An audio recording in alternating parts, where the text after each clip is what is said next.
Magandang araw! Kumusta mga bata? Nandito na namang muli si Teacher Rona upang samahan kayo sa isa na namang panibagong aralin sa edukasyon sa pagpapakatao. Ang ating aralin ay tungkol sa pagsasabi ng tama at totoo.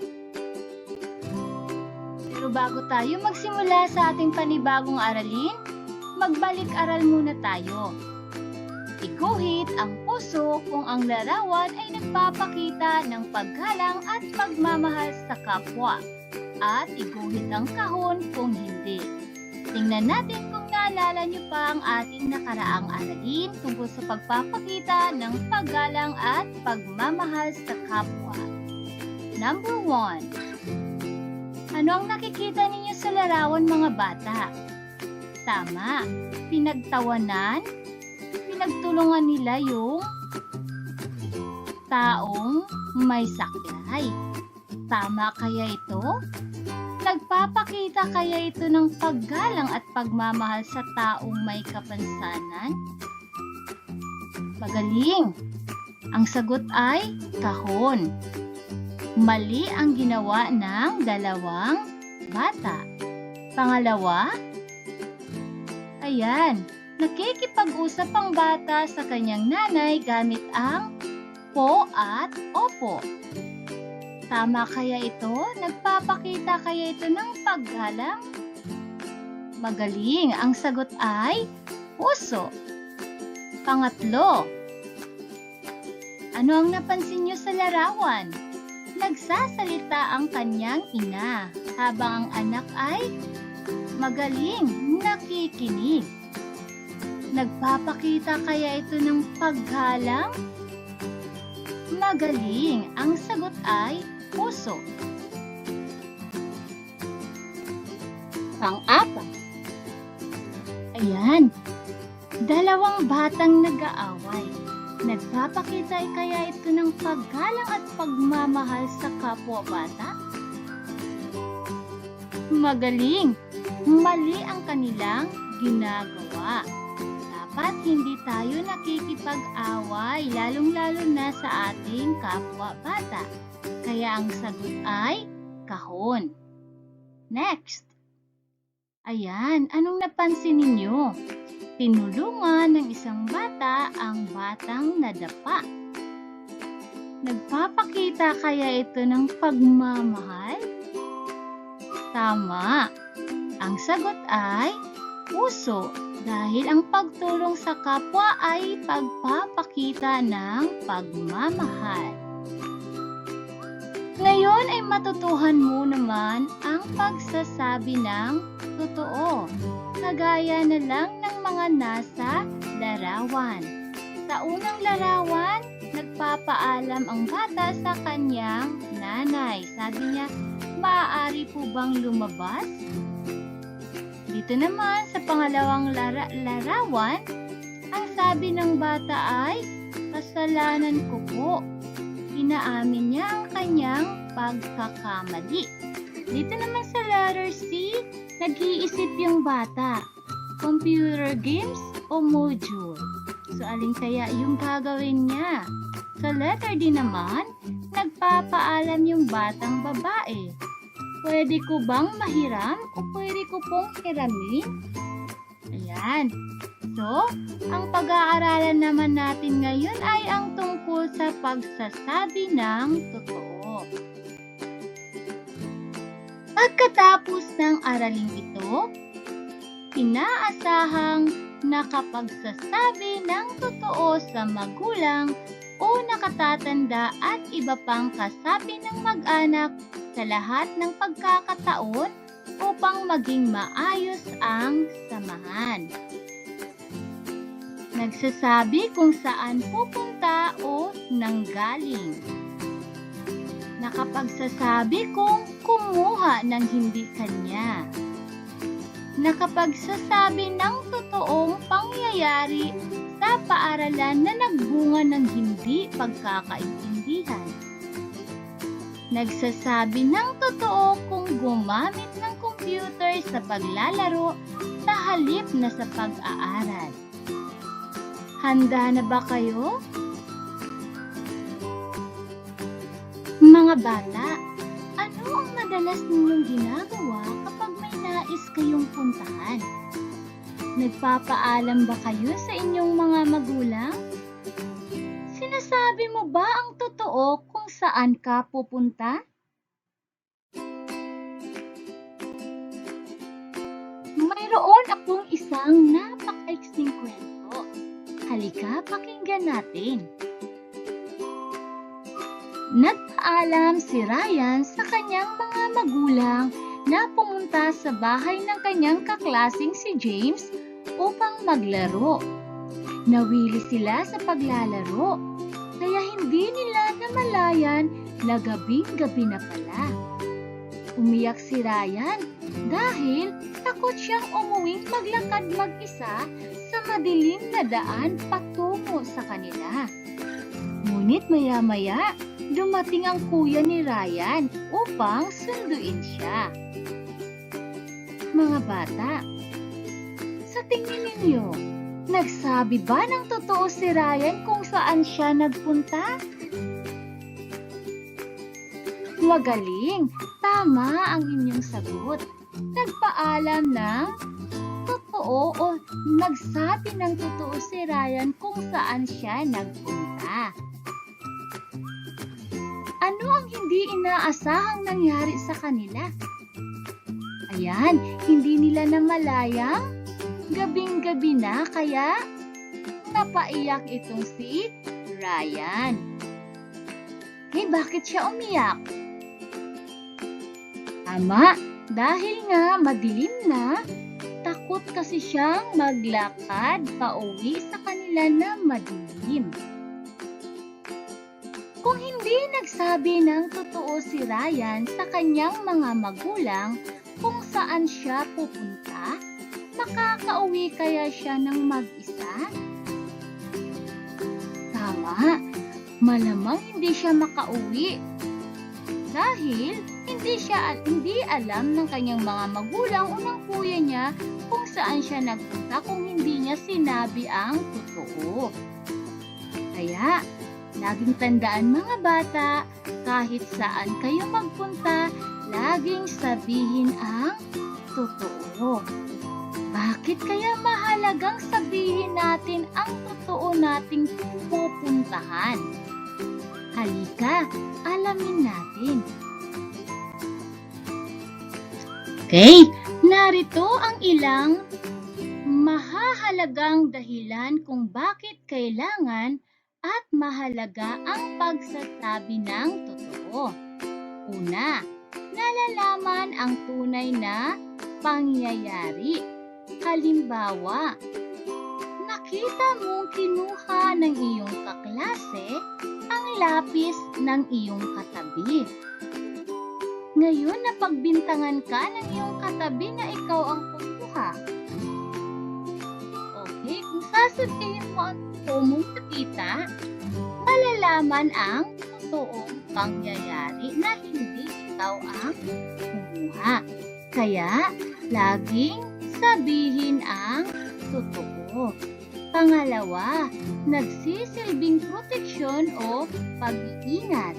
Kagaya ng ginawa ni Ryan, kung hindi siya nagsabi ng totoong lugar na kanyang pupuntahan, malamang hindi siya masusundo ng kanyang kuya.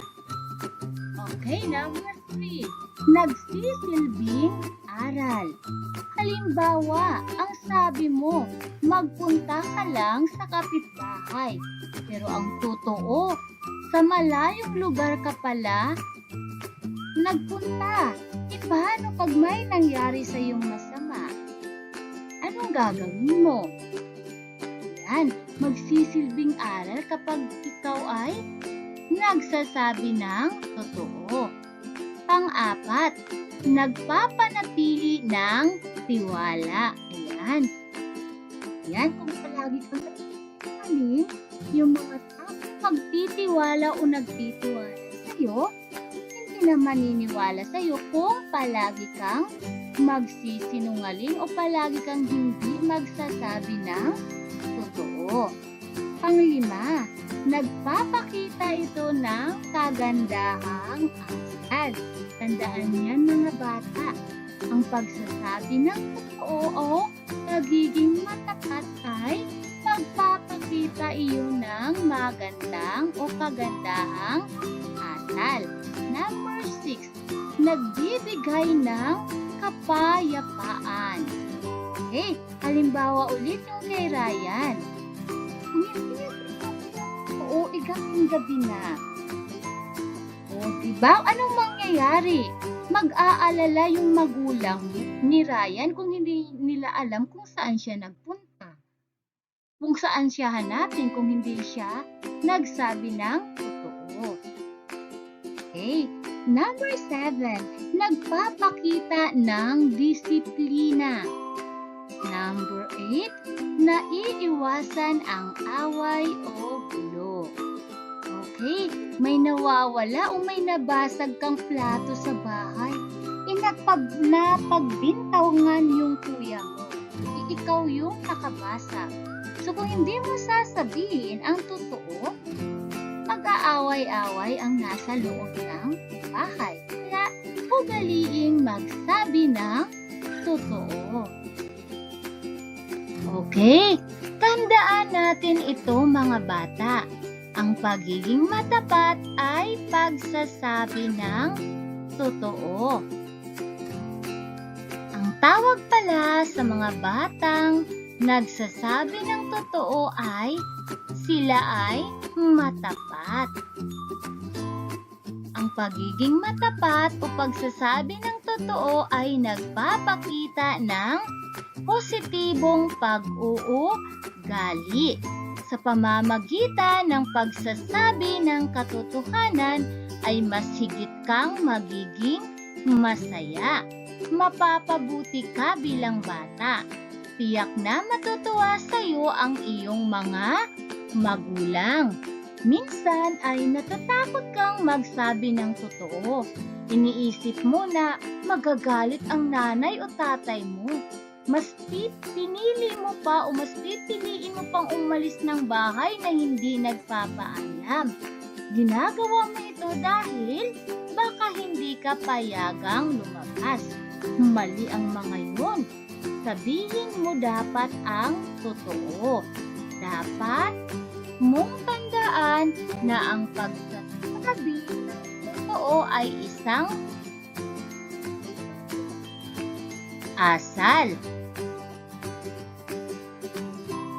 Maging matapat sa lahat ng oras. Ang pagiging matapat ay maituturing na isang kayamanan na hindi mapapalitan. Gumawa ng tama araw-araw mga bata. Maging tapat sa lahat ng taong nakakasalamuha dahil ito ang turo sa atin ng Diyos. At para sa gawain sa pagkatuto bilang isa, kumuha kayo ng lapis at papel at sagutan natin ito. Basahin ang mga nakasaad sa ibaba.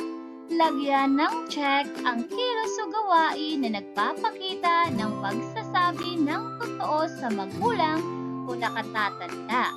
Lagyan naman ng X kung hindi. Gawin ito sa papel. Handa na ba kayo? Number 1. Pinabili ka ng iyong nanay sa tindahan. May natira pa. Sinabi mong walang sukli. Nagpapakita kaya yun pagsasabi ng totoo? Check or X. Number 2. Hindi sinasadyang nabasag mo ang baso. Agad mo itong sinabi sa iyong nanay. Humingi ka rin ng paumanhin. Kaya ang sagot, pangatlo, pinagbabasa ka ng iyong module. Tinatamad ka. Nagpunta kayo ng kaibigan mo sa may tabing ilog. Hindi ka nagpaalam sa iyong tatay. Nagpapakita kaya yun ng pagsasabi ng totoo sa magulang o hindi? Check or X. Narito naman ang gawain sa pagkatuto bilang 2. Basahin ang tula. Sagutin ang mga katanungan sa ibaba. Isulat ang sagot sa papel. Narito ang tula aking babasahin. Ako'y tapat ni Jetty Viloria.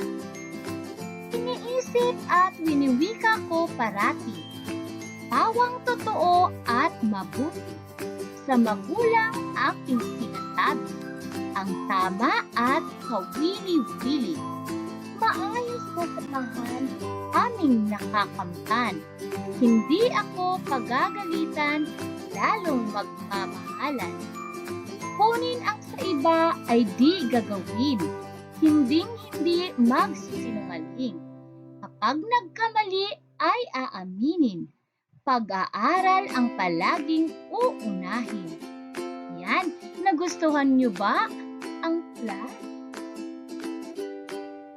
Okay, narito ang mga katanungan at isulat lamang ang inyong sagot sa papel. Number 1. Ano ang palaging iniisip at winiwika ng nagsasalita sa tula?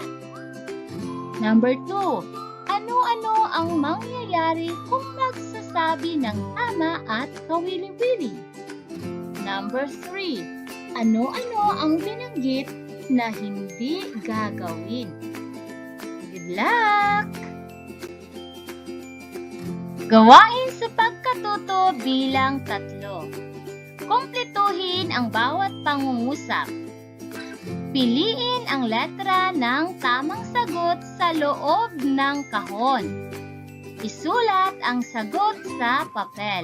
Letra lamang ang isusulat sa inyong papel. So, hahanapin natin dito sa may kahon ang tamang sagot. Number 1. Kinalulugdan ang batang. Ano kaya ang kinalulugdan? Number 2. Patlang ako sa tuwing hihiram ng gamit. Alin kaya ang tamang salitang nawawala dyan? A. Totoo. B. Maglihim. C. Magpaalam. D. Matapat. E. Paggalang. F. Aamin. Number 3. Ako ay magsasabi ng patlang sa tuwinan. Number 4. Hindi ako patlang sa aking mga magulang. Number 5. Ang pagsasabi ng totoo ay tanda ng patlang sa sarili at kapwa. Okay, tandaan, letra lamang ang isusulat sa inyong papel. Huwag kalimutan ilagay ang gawain sa pagkatuto bilang 3.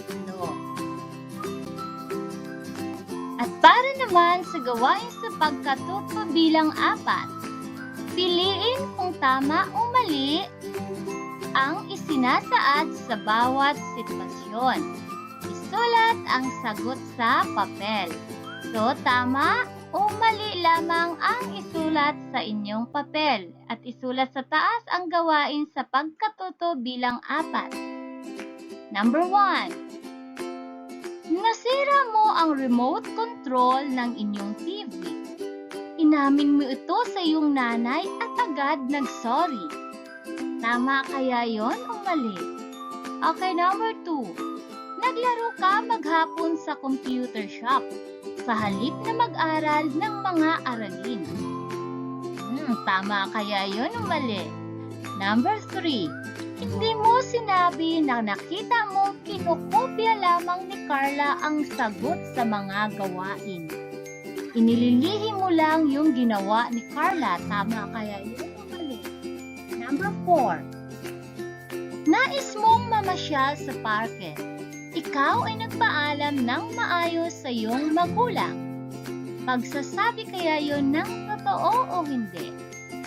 Tama o mali? Number 5. Ipinaalam mo sa iyong ate na hihiramin mo ang kanyang tsinelas. Nagkita ba iyon ng pagiging matapat? Tama o mali? Good luck! At ngayon, nandito na tayo sa gawain sa pagkatuto bilang 5. Ano ang gagawin? Lagyan ng check ang hanay ng inyong sagot sa bawat gawaing nakasaad. Gawin ito sa papel. So, narito yung mga gawain. 1 hanggang 5. Halimbawa sa number 1. Nagpapaalam ako sa tuwing aalis ng bahay. Kung ginagawa mo ito ng madalas, dito sa madalas na hanay mo lagyan ng check. Kung minsan mo lang itong ginagawa, dito mo sa minsan lagyan ng check. Kung hindi ka nagpapaalam sa tuwing aalis ng bahay, dito mo sa hindi ilalagay ang check. So, ganun din ang gagawin mo sa number 2. 3, 4, 5, kung kailan mo ginagawa, madalas ba, minsan ba, o hindi mo iyon ginagawa. Okay, number 6, o gawain sa pagkatuto bilang 6. Balikan ang isang karanasan kung kailan sinabi mo ang totoo. Ipaliwanag kung bakit mo ito ginawa. Tingnan ang halimbawa sa ibaba. Gawin ito sa papel. Okay, narito ang halimbawa. Nakita ko na may nakapatong na pera sa mesa. Gusto kong bumili ng pagkain sa tindahan. Humingi ako sa nanay ko. Dapat magpaalam muna bago kumuha. Ayan. So, ang makikita kong sagot dito ay yung sarili mong karanasan o sarili nyong karanasan kung kailan sinasabi nyo ang totoo. So, doon sa isusulat nyo, ipaliwanag kung bakit mo ginawa iyon. Okay, good luck! At para sa gawain sa pagkatuto bilang 7, gumuhit ng larawan na nagpapakita ng pagsasabi ng totoo. Sulat kung ano ang ginagawa o sinasabi ng nasa larawan. Gawin ito sa isang malinis na papel. So, ang makikita ko sa inyong papel ay larawan. So, guguhit kayo ng isang pangyayari na nagsasabi ng totoo. Nagsasalita, may nagsasalita sa mga larawan. Okay, number 7 or number 8, gawain sa pagkatuto bilang 8. Kabisaduhin ang tula sa pahina 32. Bigkasin ito sa harap ng mga kasapi ng pamilya. Hingin ang kanilang reaksyon gamit ang emoticon sa ibaba. Isulat sa iyong papel ang bilang na natanggap na reaksyon. Ayan. So, sa kanila kung masayang mukha o malungkot na mukha habang binibigkas mo ang tula sa harapan nila. Ang pagsasabi ng tama o totoo sa magulang, nakatatanda o sinuman sa kasapi ng pamilya ay lubhang napakahalaga. Ito ay nagpapakita ng respeto sa kapwa at maging sa sarili. Laging sabihin ang totoo. Kaya mo ito. At para sa pangwakas na gawain, masasabi mo na ang patlang nagsasabi ng totoo o patlang ay higit na patlang ng patlang. Ano kaya ang mga nawawalang letra para mabuo ang sabihang ito? Sulat sa papel ang inyong sagot. Muli ako si Teacher Rona. Maraming salamat. Paalam!